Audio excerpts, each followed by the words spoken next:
చంద్రబాబు నాయుడు గారి దుర్మార్గమైనటువంటి ఆలోచనలు ఎలా ఉంటాయంటే, ఒక అబద్ధాన్ని వాళ్ళ పత్రికల్లో రాపిస్తాడు, మళ్ళీ దాన్ని ఆయన ప్రెస్ మీట్ పెట్టి మాట్లాడతాడు.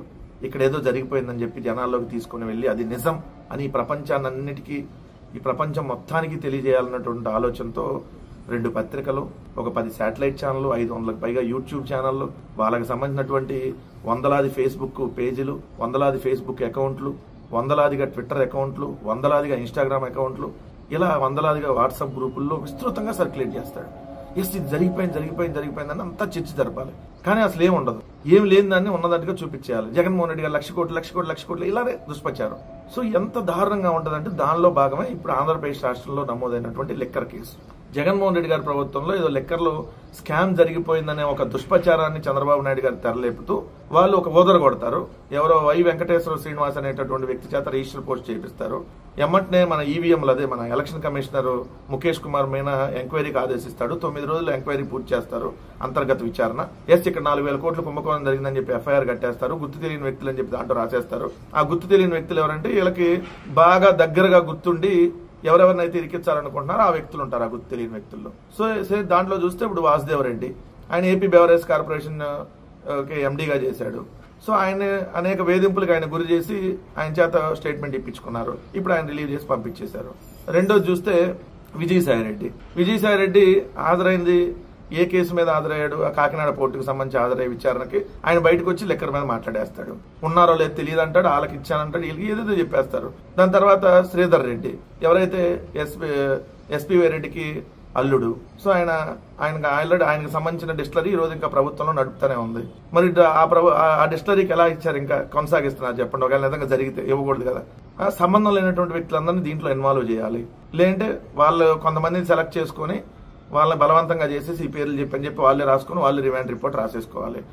రాజకేశ్వరి ఆయన కేసునేని చిన్నీకి వ్యాపార భాగస్వామ్యంలో ఉన్నాడని చెప్పి స్వయాన కేసునేని చిన్ని దానికి సంబంధించినటువంటి దాంట్లో ప్రెస్ మీట్ లో కేసునేని నాని చెప్పాడు. చిన్ని కూడా దానికి సంబంధించి వ్యాపారాలకు సంబంధించి ఉన్న వ్యక్తులు వాళ్ళందరినీ.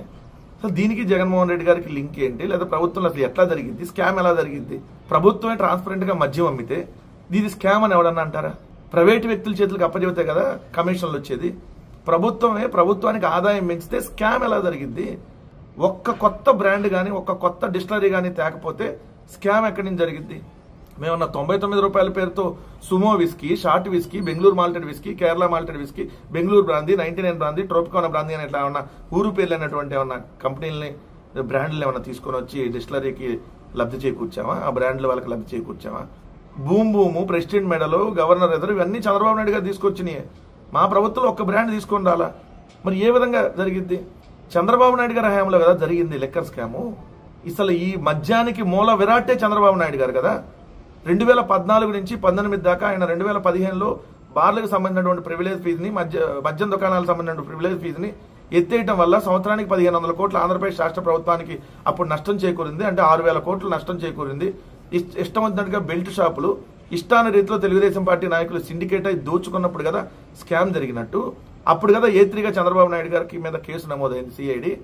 ఇప్పుడు కూడా కదా జరుగుతున్న స్కామ్. ఊరు పేరు లేనటువంటి పిచ్చి బ్రాండ్లు తీసుకొని వచ్చి ఇష్టాన రీతిగా ఏదైతే మద్యం దుకాణాలకి మార్జిన్ని 14% పెంచి సంవత్సరానికి 3,000 కోట్లు ఎక్సైజ్ శాఖ నష్టం చేకూరుతున్నప్పుడు, అలానే ఏ ఊరు పోయినా గుడి పక్కన బడి పక్కన కిరాణా దుకాణాల్లో కూడా మద్యం ఏర్లై పారుతా ఉంటే, సిండికేట్ అయ్యి దోపిడీ జరుగుతూ ఉంటే ఇప్పుడు కదా స్కామ్ జరిగినట్టు. ఇప్పుడు జగన్మోహన్ రెడ్డి గారి ప్రభుత్వం ఉన్నప్పుడు మద్యం ఆదాయం పెరిగింది, లిక్కర్ సేల్స్ తగ్గింది, మద్యం ఆదాయం పెరిగింది. ఎలా స్కామ్ జరిగింది చంద్రబాబు నాయుడు గారు?